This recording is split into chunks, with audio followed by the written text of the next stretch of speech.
So I've got some notes here.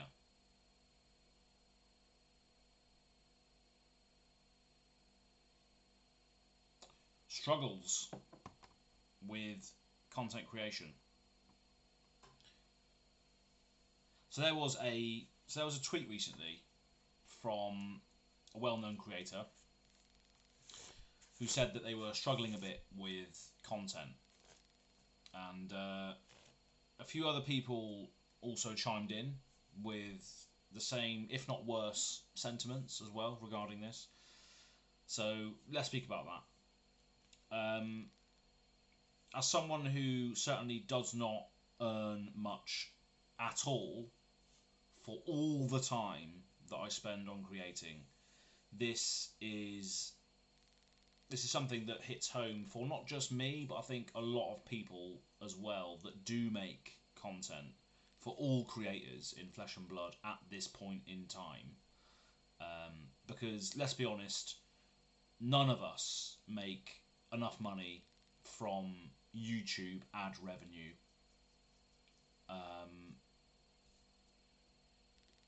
to sustain a healthy lifestyle. Revenue streams and stuff is a completely different topic entirely, because there are people that do this full time. I know some of them, but YouTube is not the main source of income. It's one of the big ones, I imagine, but that's not the point anyway. So, first topic is, sometimes you feel that you are irrelevant to what's going on. Sometimes you feel like your voice will not be heard, or you are concerned about the performance of a video you want to make, or the idea that you want to get across. And sometimes you just feel like you're screaming into the aether winds, essentially. Rather than stirring the aether winds, you are screaming into the aether winds, which wouldn't be an on-rate card whatsoever. Screaming into the aether winds would not be an on-rate card. Probably a red that doesn't block and then doesn't deal damage or something like that. Anyway, and we are probably screaming into the aether winds, a lot of us that make content, for finding new audiences at least, especially if your content isn't relevant to what's happening right now. A lot of the high performing videos are the ones that are tied to a deck or a thing that has done well recently at a tournament. It's like all the hotness is the top tier thing, all the value in the content is the top 8 meta deck that top 8 at the X and X tournament, and at the Pro Tour or what have you. That tends to be a lot of the content that comes out after like a tournament happens, right? It's the top 8 deck that did this, or the top 8 deck that did that, or it's the interview with the person that did the thing, and all this. And I know this because I did it myself recently. I got Jake on to speak about the Azalea deck that he took to Pro Tour Baltimore. But that's only because we love Azalea on the Azalea cult. That's the only reason, because we wanted to know the spicy tech and all that sort of thing. We love Azalea. We don't get on any other people that really top 8 events other than Azalea, because we just love Azalea. But anyway, I'm speaking from a lot of my own demons and struggles as a creator as well, because I, for one, do not make content that will help you smash your local armory or dominate your pre-release. That's not what I do, to me, and a lot of us as well, I expect, are making content because we enjoy making it, right? This is ultimately the thing. This is ultimately the thing that will get you through this block or this challenge as a creator.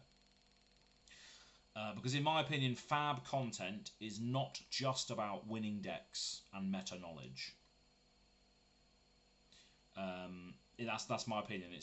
Content is not all about the statistics, because not everybody can apply those statistics.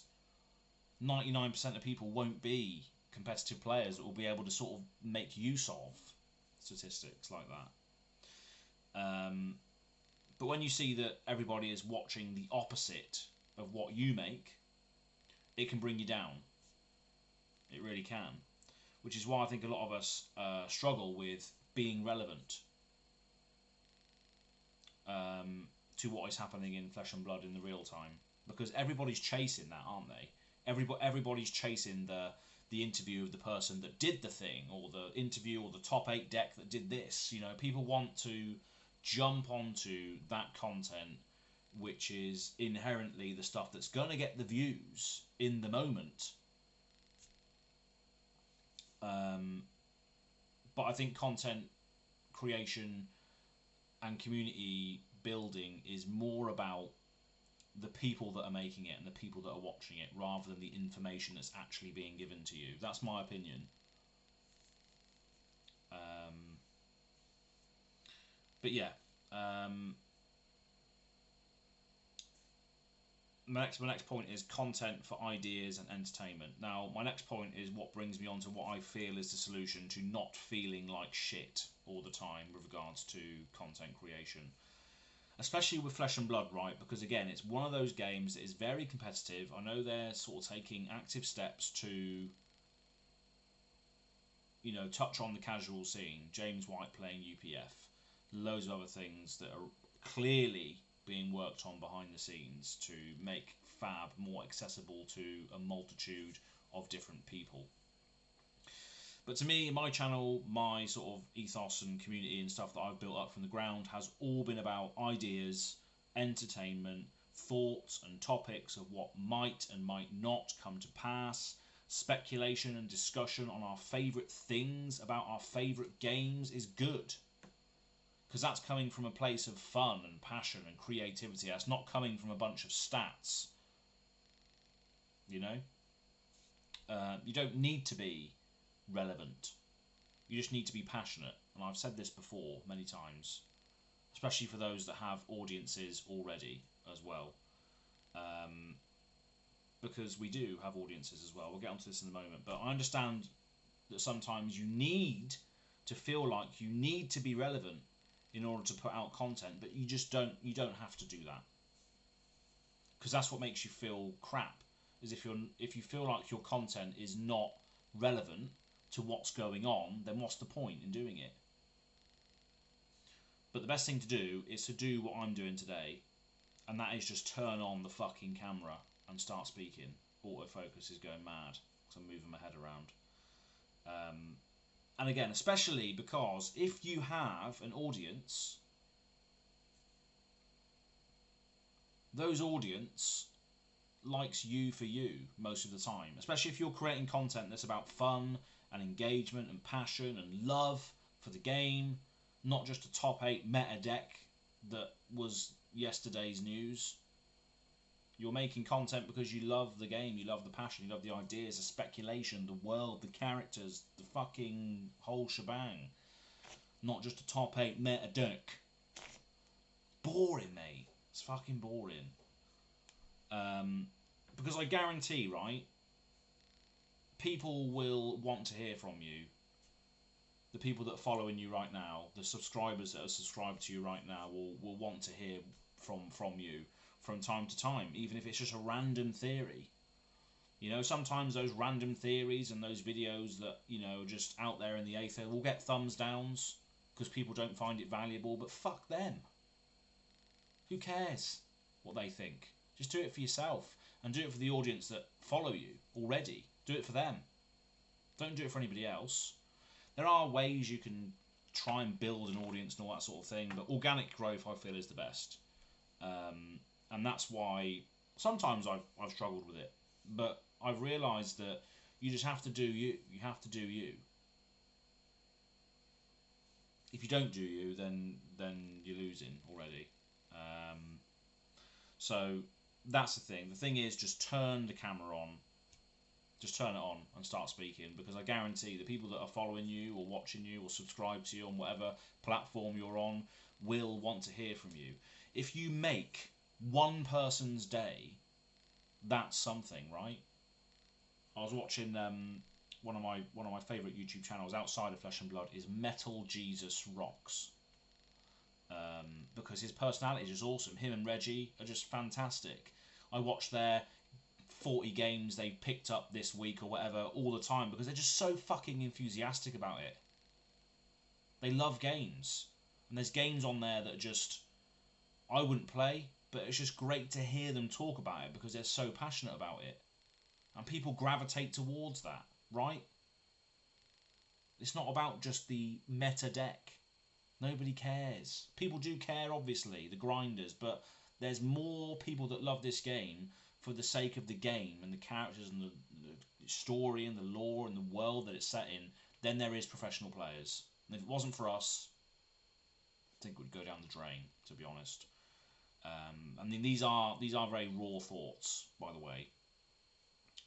So I expect some thumbs downs on this. But that all helps the algorithm. Controversy, right? But it's all coming from a place of passion, all coming from a place of I love this game and so should you, and you should not feel down about content that you want to make, even if it's not relevant, as I said. And the last point is we are nothing and everything at the same time. So I'm only speaking to the world right now and whoever watches this now in the future from a very small creator's perspective. 1,300 and something subscribers is nothing. It's absolutely nothing in comparison to the universe. It really is not. It's nothing. Numbers. And if you're watching this far, I do appreciate every single one of you that is subscribed. If you haven't done so already, please do that, because that is what YouTubers do. We have to say these things, right? But to be honest, again, we are all extremely small. From me to the other creators out there that have got 10, 15,000 subscribers, that is still so small. And still not enough to make a living from. Still not enough. From just YouTube, at least. Again, we could go into a separate topic there. We're not celebrities. We're not. We're just people. We walk down the street, nobody knows who we are. You can't have an ego because you're just making videos on a card game. That's all that we're doing. And I know that in our community we might be known to a certain degree, but that's so small, that's so tiny. But at the same time, people like people, and as I said earlier, I can guarantee that you will make one person's day better if you post a video today. If you post a video, you're posting your thoughts, whoever's watching this right now will feel something, and that's better than nothing. So just enjoy yourself. That's it. Cheers.